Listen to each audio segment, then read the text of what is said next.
नमस्कार दोस्तों, आप सभी का स्वागत है एक बार फिर से। आज की बेहद बड़ी खबर और महत्वपूर्ण समाचार जो सामने निकल के आ रहे हैं आपके लिए लेकर आए हैं। दोस्तों आगे जानेंगे तमाम वो बड़ी खबरें जो आपके लिए जानना है बहुत जरूरी। तो दोस्तों आपसे रिक्वेस्ट है, वीडियो के अंत तक हमारे साथ बने रहिए। सभी महत्वपूर्ण समाचार आपके लिए जानना है बहुत ही जरूरी। तो पहली बड़ी खबर बताते चलें। पश्चिम बंगाल में बोले अमित शाह, कोविड टीकाकरण खत्म होने के बाद सीएए लागू किया जाएगा। जी हाँ दोस्तों, पश्चिम बंगाल में गृह मंत्री अमित शाह ने कहा कि हम कोविड-19 टीकाकरण खत्म होने के बाद नागरिकता संशोधन कानून सीएए के तहत शरणार्थियों को नागरिकता देने की शुरुआत करेंगे। तो देख सकते हैं दोस्तों, यहाँ पर यह बड़ी खबर सामने निकल के आई है अमित शाह की तरफ से। वहीं एक और खबर जान लेते हैं। राकेश टिकैत बोले हल चलाने वाला हाथ नहीं जोड़ेगा, गुजरात दुनिया से कटा हुआ है, उसे भी आजाद कराना है। जी हाँ दोस्तों, किसान नेता राकेश टिकैत ने अप्रत्यक्ष रूप से पीएम नरेंद्र मोदी और गृह मंत्री अमित शाह पर सीधा हमला बोलते हुए कहा कि गुजरात दुनिया से कटा हुआ है, उसे भी आजाद कराना है। टिकैत ने कहा कि हल चलाने वाला हाथ नहीं जोड़ेगा, हम किसान हैं और हम ही जवान हैं, अनाज तिजोरी में बंद नहीं होने दिया जाएगा। यहाँ पर ये राकेश टिकैत ने जोरदार तरीके से मोदी पर बोला है हमला। राकेश टिकैत ने कहा कि इस आंदोलन को और भी मजबूती प्रदान करने के लिए वह गुजरात जाएंगे और वहां भी सभा करेंगे। तो देख सकते हैं दोस्तों, बड़ी खबर सामने निकल के आई है राकेश टिकैत की तरफ से। वहीं एक और खबर जान लेते हैं। आरोपों पर कानूनी रास्ता क्यों नहीं चुना, जवाब में पूर्व सीजेआई रंजन गोगोई ने कहा कोर्ट में केवल परतें उधेड़ी जाती हैं। जी हाँ दोस्तों, इस समय की बेहद बड़ी खबर है।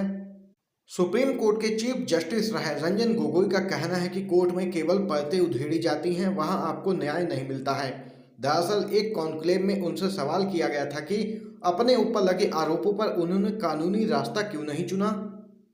कॉन्क्लेव में उनसे सवाल किया गया कि सुप्रीम कोर्ट के चीफ जस्टिस के तौर पर चुने जाने से पहले आप नाराज जजों की श्रेणी में आते थे, लेकिन उसके बाद बीजेपी सरकार के सबसे पसंदीदा जज बने।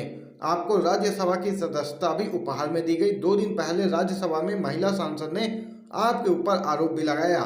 रंजन गोगोई ने कहा क्या जज और क्या पूर्व जज को डरना चाहिए, उसे इस बात से डरना चाहिए कि मन मुताबिक फैसला नहीं दिया तो रिटायरमेंट के बाद उस पर हमले किए जाएंगे।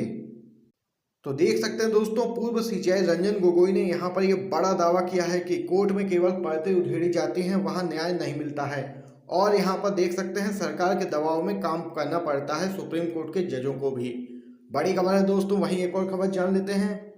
राजनाथ बोले नहीं छोड़ेंगे 1 इंच भी जमीन, राहुल का वार, जवानों की बेइज्जती क्यों कर रही है सरकार। राज्यसभा में रक्षा मंत्री राजनाथ सिंह ने लद्दाख में तनातनी के मसले पर सदन को संबोधित करते हुए कहा कि हम अपनी 1 इंच भी जमीन किसी और को नहीं देंगे। और वहीं रक्षा मंत्री के इस बयान पर हमला करते हुए कांग्रेस के नेता राहुल गांधी ने कहा कि क्यों केंद्र सरकार क्यों हमारे जवानों के बलिदान का लगातार अपमान कर रही है। राहुल गांधी ने ट्विटर पर प्रतिक्रिया देते हुए लिखा है कि वर्तमान स्थिति की कोई जानकारी नहीं है, ना कोई शांति और ना शांतिपूर्ण माहौल।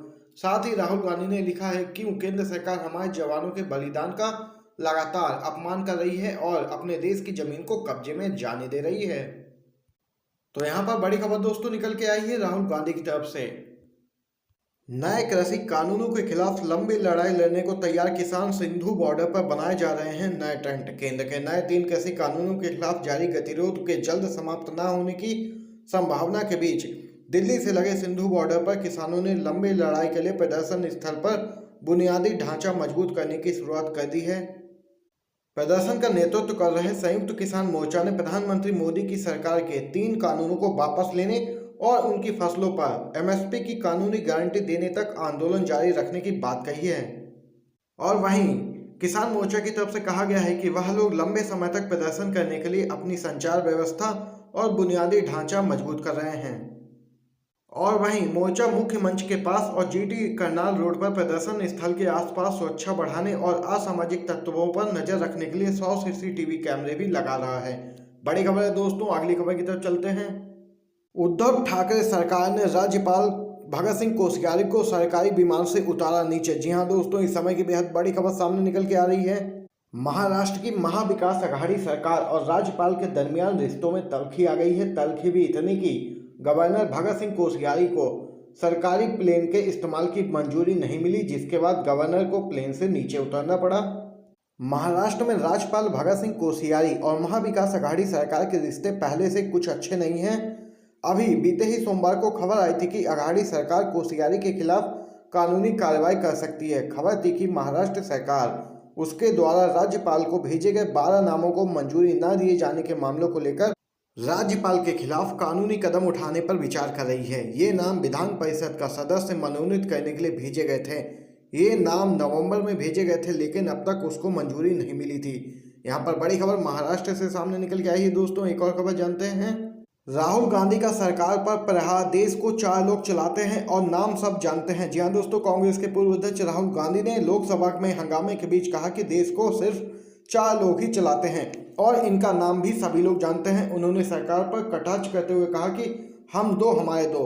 संसद में भारी हंगामे के बीच कृषि कानूनों पर अपना पक्ष रखते हुए राहुल ने कहा कि यदि कृषि कानून लागू हुए तो किसानों का अंत हो जाएगा और व्यापारियों का धंधा बंद हो जाएगा।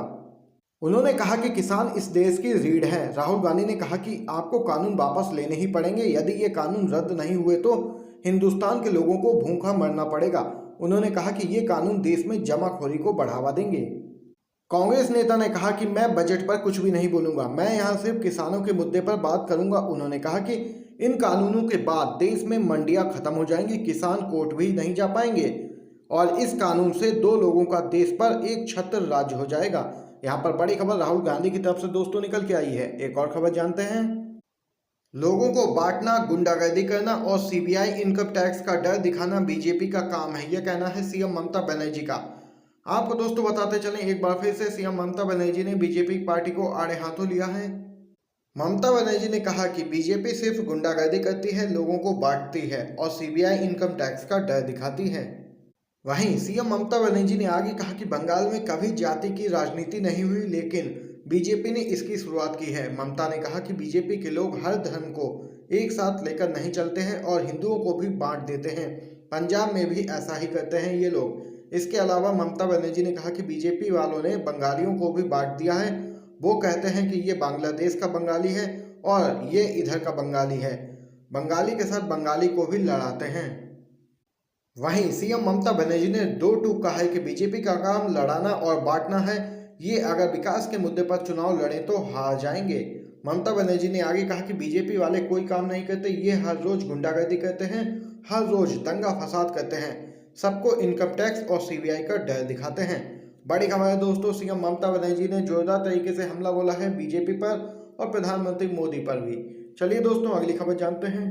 बिहार से दोस्तों बड़ी खबर निकल के आ रही है। नीतीश कुमार कैबिनेट के विस्तार पर एनडीए में बवाल, घटक दलों के साथ बीजेपी जेडीयू में भी नाराजगी। आपको दोस्तों बताते चलें, बिहार में पिछले साल नवंबर में विधानसभा चुनाव के बाद बनी नीतीश सरकार में पहली बार हुए मंत्रिमंडल विस्तार के बाद नाराजगी के स्वर घटक दलों के साथ साथ भारतीय जनता पार्टी और जनता दल यूनाइटेड में भी उभरने लगे हैं।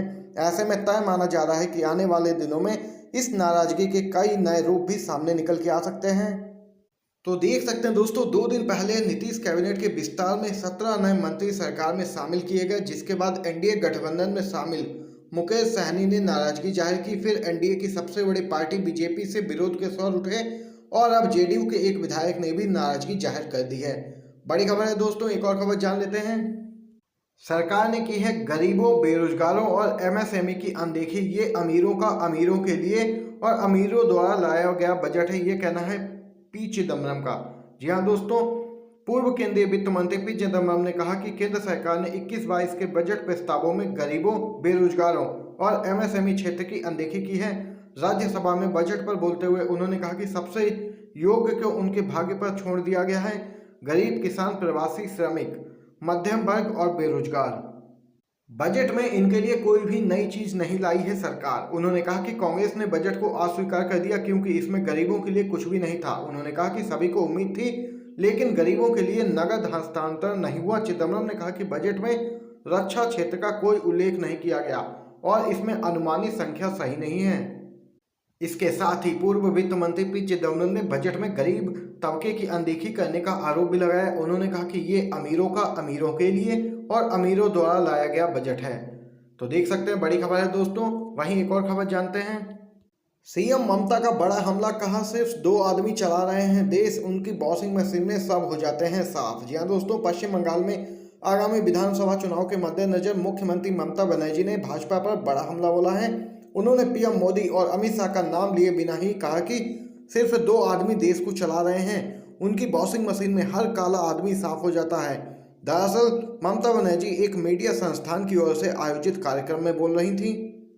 गौरतलब है कि मुख्यमंत्री ममता बनर्जी ने भाजपा के खिलाफ जोर शोर से मोर्चा खोल रखा है। उन्होंने कहा कि भाजपा का काम एक दूसरे को लड़ाना है। मैं स्ट्रीट फाइटर हूं, किसी से डरती नहीं हूं। ये बंगाल आकर हमें डराते हैं, अगर हम डरेंगे तो मरेंगे, इसलिए डरना नहीं है। सिर्फ 2 आदमी पूरा देश चला रहे हैं। वे कहते हैं कि जो हमारी बात नहीं मानेगा वे उसे खत्म कर देंगे। यहाँ पर जोरदार तरीके से घेरा है पीएम मोदी और गृह मंत्री अमित शाह को सीएम ममता बनर्जी ने। आज की सभी बड़ी खबरें और मुख्य समाचार दोस्तों आप तक पहुंचाए हैं। अगर आपको वीडियो पसंद आया हो तो लाइक और शेयर करना मत भूलिएगा।